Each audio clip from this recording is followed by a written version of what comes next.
Hey there, paper geeks and glitter nerds, it's Zen, the Crazy Geek Crafter with part 4 of my Scotland folio.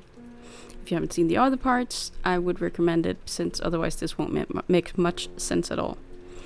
We've gone to another page. I finished the free visited places with a lot of extras. Now I need a place for these last few places I visit. This was back when I did a lot of cake decoration, so I actually visited a small baking craft store. That pink one you see there on the picture. It's very quaint. That's one of the places I went by myself because, you need a bit of alone time sometimes. And this is something I figured none of the others would be interested in. So... and then there's the Writers' Museum, there's the Museum of Edinburgh. In this paper pad here, you will find the songs we sang at one of the pubs. Our teacher had brought some songs for us to sing. It was all very fun. So now I want a pocket where I can fit the papers in. And on top I want space to put my pictures and descriptions of the events. So this is very gefühl. That's what we call it. It's a feeling. You're just fumbling your way through here. I make 2 score lines on each side of the paper, and of course I have to make sure they're the same size so that the pocket is equal in size on both sides. Here we go. And then I need somewhere a pull of some kind, so I'm just going to make a notch in this one. And I'm trying to get it centered so that it looks right. Here we go. Then you can get the songs out. And then on top of this is going to be a set fold. But first, I cut off the excess that I used to make the pocket on both sides of the paper.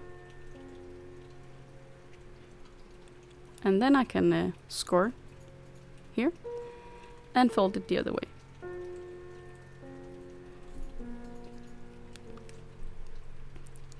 I like to trim the corners when I make pockets, just so they don't stick out, the flaps that you glue.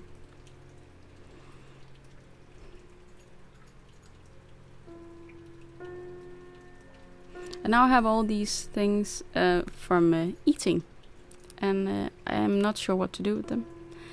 So to start with, I'm making a bottom for my little pocket here, since it would actually slide completely through whatever you put in it. I need a bottom for it, because at this point I don't know which way it's going to turn, and if I put it right side up and the papers can fall out when I close it, and it's just going to be a mess. So this flap is not wide enough for a picture, so I'm going to need to extend it. But first, I found a solution for all these receipts. I actually didn't take any photos of the food on this journey. It was bad of me. I should have. I like to experience food and re-experience it by watching it afterwards. So I'm a bit sad I didn't take pictures of the food we ate. But all the receipts and business cards are in this envelope, so I can somewhat remember what we did. And I'm deciding on a placement for my pocket.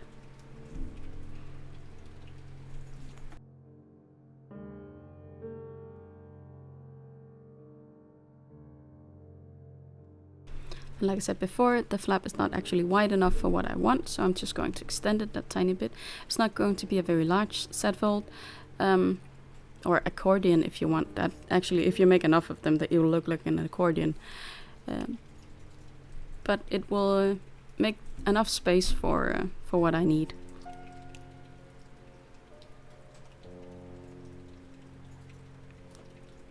There. I just need it to be completely flush. I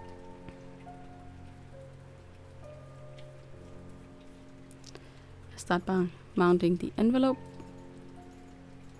and then I can glue on the pocket.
I have already mounted the photos on the inside of this. Since they have people on them, I decided not to put it in the video. See, there were people. If you're very fast, you might see someone you know. But no. So I did that off camera.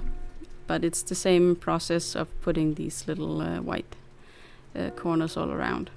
And I used the photo up here to hold the receipts from when I went to the finishing touch, as the store was called.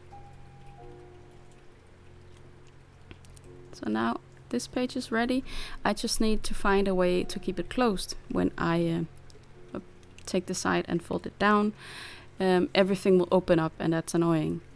So I need to figure out how to keep it closed. And again, I don't have any magnets, which is the usual way you deal with these things, so I have to improvise, and I actually like what I came up with here. Now here I am going to test if it works, and it's way too heavy.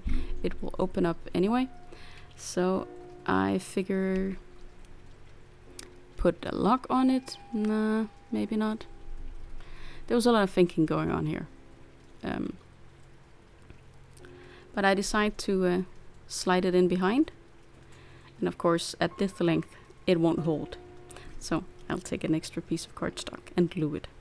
And then when I stick that entire piece down behind all the papers in the pocket, it will actually be able to hold the pictures in the set full shot.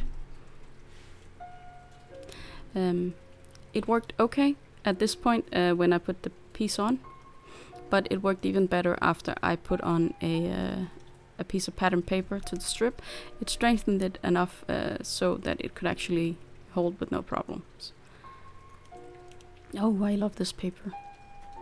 Did you know that this is the national flower of Scotland? The thistle. I think it's adorable. And that's weird to say about a thistle.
So here I kind of miscalculated, so I had to get an extra picture, but no worries, I had lots of them. So, and this one I actually liked the dramatic effect of the very pale sky and then the castle on the hill. And then I'm going to take a piece of this card, this map, that's what it's called. It's a map. And just cut out the part where the castle is. So, very decorative. I love maps. I don't know if you know that, but I really love maps. The knowledge they hold, and I also think they're very decorative. So.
I think maybe I should have glued down the map instead of using the photo corners, but you make mistakes, right?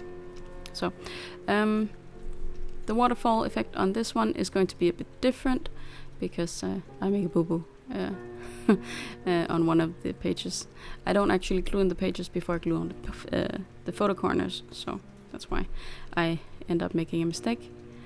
But yeah. This is also the only place where I fussy cut pictures, and for some reason a lot of the pictures I took at the famous grouse experience, as it was called, where you get to see where they make whiskey, they was like half good because the background was bad. Like here, the cat part looks nice, but the scaffolding not so much, so I just cut that off. The same with the building and the drums. It worked out quite nicely. Now on the picture that's lying there waiting to be cut, that yellow bus was actually the bus we drove in for this trip. So I had to make sure that you could see the bus on the page also, because I had actually forgotten that the bus was bright yellow. It was kind of fun. Now this this glorious mouse hunter here, the cat here, got a statue because it caught an insane amount of mice and rats apparently. So they made a statue of the cat at the brewery. It's called brewery when it's whiskey. Yeah, I think it is. Distillery. It's a distillery, of course. A brewery is beer. So now I just have to make all of these fit so they look nice.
Before I get too far ahead of myself with this waterfall, I need to make the pocket for the extras here, the accessories. Measuring it out and cutting and gluing and all that. It's the same procedure as for all the other pockets, it just I needed it to be in place before I put the pictures on. And I cut this one at an angle. I do that with some of them just to make it interesting. Why should everything be straight?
Now, after a few calculations, I figured I actually need an extra photo. So I was contemplating this one, but it's not very good. It's of the driver of the bus, but you can't really see anything on it. So I reshuffled the photos, and I found one. I don't know where it is at this moment, but I know I found one. Here it goes. This one is from the park surrounding the William Wallace Monument, the National William Wallace Monument. But I'll have to return to this next week. I hope you'll be back for that. Until then, I hope you'll be having a good day, evening, or night.